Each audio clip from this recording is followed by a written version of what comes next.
Pierre et Lucie sont deux meilleurs amis. Malheureusement, c'est la fin du monde, l'apocalypse nucléaire. Un d'entre deux doit se sacrifier pour sauver l'humanité. Il faut décider et on va s'en remettre au hasard. Pierre propose de tirer à pile ou face. Bon, c'est une histoire canadienne, donc c'est pas vraiment pile ou face. C'est soit la reine, soit le canard. Dans le cas où la reine serait tirée, Pierre accepte de se sacrifier. Sinon, ce sera Lucie, associée au canard. Wow, wow, wow, wow, wow, dit Lucie. Qu'est-ce qui me dit que ta pièce, elle n'a pas moins de chances de tirer la reine que de tirer le canard? Évidemment, Pierre est un petit peu interrogatif, il se demande ce qui va se passer. Alors Lucie lui propose la chose suivante. Je te propose que si on tire la reine puis le canard en lançant 2 fois la pièce de suite, ça sera toi qui ira. Si jamais c'est le canard et c'est la reine, alors c'est moi qui me sacrifierai. Pierre se pose des questions. Qu'est-ce qui se passerait si jamais en lançant la pierre, on tombait sur face puis face ou sur canard puis canard? Alors Lucie lui dit, dans ce cas-là, ce qu'on fera, c'est qu'on recommencera à lancer la pièce 2 fois de suite, jusqu'à ce qu'une des deux combinaisons qui nous correspond, reine puis canard ou canard puis reine, sortent de nos 2 lancers. Pierre comprend ce que Lucie lui propose, mais il se demande si tout ça est bien équilibré. Il comprend que Lucie s'inquiète que sa pièce soit faussée, à son avantage, mais est-ce que ce serait pas Lucie qui essaierait de l'avoir à son tour? Alors Lucie lui propose la chose suivante. Imaginons qu'on ait une pièce qui donne 3 fois sur 5 la reine et 2 fois sur 5 le canard.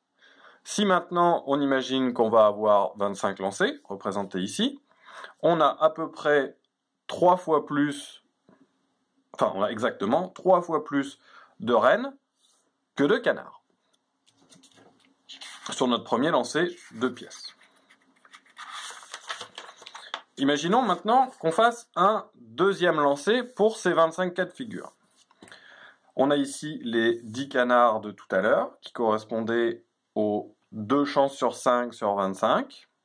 Donc on a ici 10 fois canard. Si on fait un deuxième lancer, sur ces 10 des possibilités-là, la probabilité d'avoir face est toujours de 3 sur 5. Donc on va a priori avoir 3 fois plus de chances.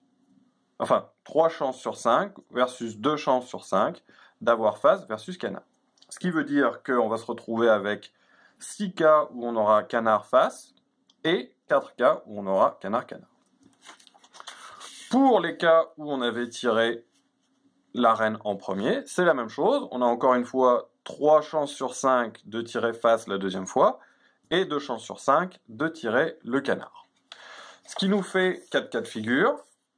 Face, autrement dit reine, qui va a priori sortir 9 fois, si on en croit la probabilité de 3 sur 5.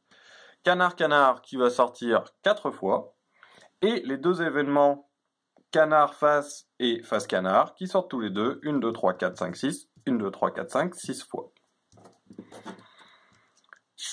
Alors, suite à cette démonstration, nos deux amis se retrouvent dans la situation suivante.